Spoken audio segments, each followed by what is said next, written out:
The year was 634 CE, and the sands of Arabia stirred with a sense of purpose. The Prophet Muhammad, peace be upon him, had left this world, but his message lived on in the hearts of his followers. Under the leadership of Caliph Umar Ibne al-Khattaab, the Muslim community stood united at the edge of an extraordinary era. To the north lay the Levant, a land steeped in prophecy, where ancient cities whispered tales of prophets and kings. Among these cities, none shone brighter than Damascus, the jewel of the East. Damascus was not merely a city, it was a living testament to human ingenuity and ambition. Its towering walls enclosed bustling markets that overflowed with the scents of exotic spices, silks, and perfumes brought by traders from distant lands. Artisans crafted intricate mosaics and textiles, their work celebrated across empires. Scholars gathered in its libraries, debating philosophy, science, and theology beneath the shadow of its grand churches and synagogues. The streets teemed with life, merchants calling out their wares, children playing near fountains, and caravans arriving laden with goods from Persia, India, and beyond. Yet, beneath this veneer of prosperity, lay deep discontent with most of the population burdened by the weight of Byzantine rule. Heavy taxation drained the wealth of ordinary citizens, leaving many impoverished despite the city's apparent affluence. Religious persecution was rampant, particularly against those who did not adhere strictly to the official Christian doctrines imposed by Constantinople. Monophysite Christians, Jews, and other minority groups faced discrimination and exclusion. When news spread that a new force was approaching, not as conquerors, but as liberators, the people of Damascus began to hope. This army carried no banners of greed or ambition. Instead, they bore the promise of justice, mercy, and faith. Their leader, Abu Ubaidah Ibne al-Jarrah, known as the Trustworthy One, inspired trust among friend and foe alike. By his side stood Khaalid Ibne al-Waleed, the legendary Sword of Allah, whose tactical brilliance had already earned him fame across the desert. Together they led an army driven not by lust for power, but by a higher purpose, to free the oppressed and establish a just society.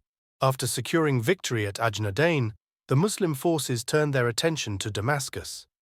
The city's formidable defenses made it a daunting challenge. Encircling the city, Abu Ubaidah and Khalid coordinated their strategy meticulously. They cut off supply lines, ensuring that no reinforcements could reach the besieged garrison. Day after day, the Byzantine defenders resisted fiercely, launching volleys of arrows and occasional sallies to break the siege. But the Muslims remained patient, disciplined, and resolute. They knew that time was on their side. Inside the walls, conditions grew dire. Hunger spread through the streets, and whispers of dissent began to rise. The Byzantine governor, Thomas, struggled to maintain order as morale plummeted. Tales of the fairness of the Muslim forces reached the ears of the people, stories of how they treated captives with dignity and respected places of worship. Some citizens secretly opened negotiations with Abu Ubaidah's envoys, seeking a way out of their suffering. These stories were not mere rumors, they were rooted in reality. Unlike many armies of the time, the Muslims came not to plunder, but to uplift. They sought to replace tyranny with justice, oppression with compassion. One fateful night, as the siege dragged on, Khaalid Ibne al-Waleed led a daring operation. With precision and stealth, a group of soldiers scaled an unguarded section of the city's walls and opened one of the gates from within.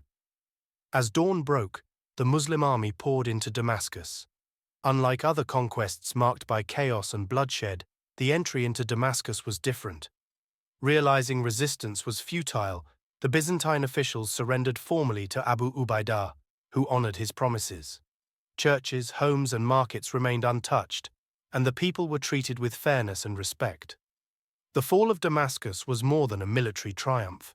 It was a testament to the principles the Muslim army carried with them. Justice, tolerance, and compassion became the hallmarks of their rule. Under Islamic governance, Damascus flourished.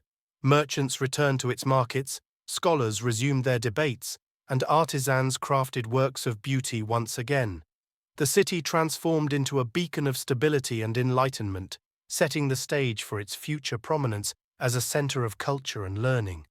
It became a melting pot of ideas, where Christians, Jews, and Muslims coexisted peacefully, contributing to a golden age of intellectual and artistic achievement.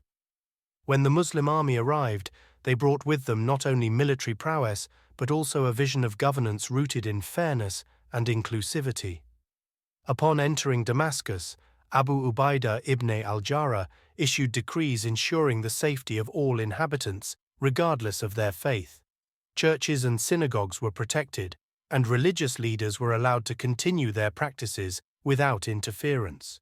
Taxes were restructured to be more equitable, replacing the arbitrary and oppressive levies of the Byzantines with a system based on ability to pay. This newfound sense of justice resonated deeply with the people of Damascus, fostering goodwill and cooperation between the conquerors and the conquered. Under Muslim rule, Damascus blossomed into a cosmopolitan center. The city became a bridge between East and West, a place where cultures mingled and ideas exchanged freely. But the loss of Damascus enraged Emperor Heraclius. He refused to accept defeat and vowed to reclaim the Levant.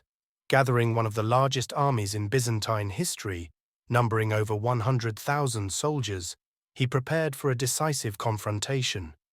His mission was clear: crush the Muslim forces and restore Byzantine dominance in the region.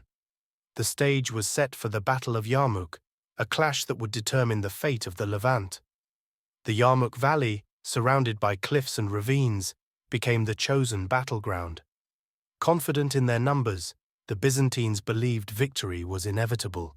Their army was a formidable force, equipped with heavy cavalry, seasoned infantry, and advanced weaponry. They outnumbered the Muslims nearly 2-1. But the Muslim army, though vastly outnumbered, possessed something far greater: an unbreakable spirit and unmatched leadership. At the heart of this resolve stood Khaalid Ibne al-Waleed, whose strategic genius had already proven itself time and again. As the two armies faced each other across the valley, the air was thick with tension. The Byzantines, confident in their overwhelming numbers, prepared for what they believed would be a swift and decisive victory. The Muslims, however, stood firm, their faith unwavering. On the morning of the final day, as the sun rose over the cliffs, Khaalid Ibne al-Waleed stood before his troops, his voice ringing out across the valley. "Men," he cried, "today we fight not for glory, but for Allah. Remember, victory comes from Him alone. Stand firm, and let your faith be your guide." His words ignited a fire in the hearts of the soldiers. They raised their voices in unison, reciting prayers and affirmations of faith. The battlefield became a storm of steel and fury. On the first day, the Byzantines launched a massive assault, their cavalry thundering across the plain in an attempt to break the Muslim lines. But Khalid had anticipated their moves. He divided his forces, feigning retreat to lure the enemy into traps. When the Byzantines pursued eagerly, believing victory was within their grasp, the Muslims struck back with devastating counterattacks. The flanks closed in, cutting off the Byzantine advance, while Khalid's cavalry charged from the sides, tearing through the enemy ranks. Each day brought new challenges. The Byzantines adjusted their tactics, launching fresh assaults and trying to exploit weaknesses in the Muslim lines. But Khalid remained one step ahead. He used the terrain to his advantage, positioning his troops strategically to maximize their strength. His cavalry moved like lightning, striking key positions and sowing confusion among the Byzantines. The Muslims fought not just with swords and spears, but with unwavering faith and unity. They prayed together before each battle, drawing strength from their shared purpose. On the final day, the tide turned decisively. Khalid led a massive charge, cutting through the Byzantine lines with devastating precision. Exhausted and disoriented, the Byzantine army began to retreat, but there was nowhere to go. The steep cliffs of Yarmouk became a deadly trap, as thousands fell to their deaths or were cut down by the advancing Muslims. The Byzantine army collapsed, and with it, their grip on the Levant was shattered. The victory at Yarmouk marked the end of Byzantine dominance in the region and cemented Muslim rule over Syria. It paved the way for further conquests, spreading the message of Islam far beyond the deserts of Arabia. More importantly, It demonstrated that this campaign was about more than territory. It was about bringing justice, unity, and hope to a fractured land. The Muslim forces had not come to destroy, they had come to build. They replaced oppression with compassion, chaos with order, and despair with hope. The Battle of Yarmouk stands as one of the most decisive engagements in human history. While the numbers involved may seem staggering, over 100,000 Byzantines facing approximately 40,000 Muslims, the true significance lies not in sheer size, but in its outcome. The victory at Yarmouk did not merely shift territorial boundaries, it altered the course of civilization itself. For the Byzantines, the defeat marked the beginning of the end of their dominance in the eastern Mediterranean. Though the empire would survive for centuries, it never fully recovered its former glory in the Levant. The loss of Syria, Palestine, and eventually Egypt deprived Constantinople of vital resources and manpower, weakening its ability to resist future threats. For the Muslims, however, the victory opened the door to unprecedented expansion. With the Levant secured, they turned their attention to Persia, North Africa, and even Europe. The principles of justice and tolerance established in Damascus served as a blueprint for governance throughout the rapidly growing Islamic empire. Cities like Jerusalem, Alexandria, and Cordoba would follow in Damascus's footsteps, becoming centers of learning and culture under Muslim rule. Beyond politics and warfare, the legacy of Yarmouk can be seen in the enduring values it embodied. The Muslim forces fought not for personal gain, but for a cause greater than themselves. Their commitment to justice, mercy, and unity inspired generations to come. Even today, the story of Yarmouk serves as a reminder that true strength lies not in numbers or weapons, but in purpose and principle. Damascus, now firmly under Muslim control, emerged as a vibrant hub of culture, trade, and scholarship. Its transformation symbolized the dawn of a new era, an era defined not by oppression, but by opportunity. The Levant would never be the same, and neither would the world. From the fertile plains of Syria to the bustling streets of Damascus, a new chapter of history had begun, one that would shape civilizations for centuries to come. At Chronicle Portal, we don't just recount history, we uncover its soul, its lessons, its power to shape what comes next. Stay with us, subscribe, like, and join the conversation in the comments. Your voice matters. Together, we'll bring the untold stories of yesterday into the light of today and forge a deeper understanding of tomorrow. Because history doesn't just belong to the past, it belongs to you.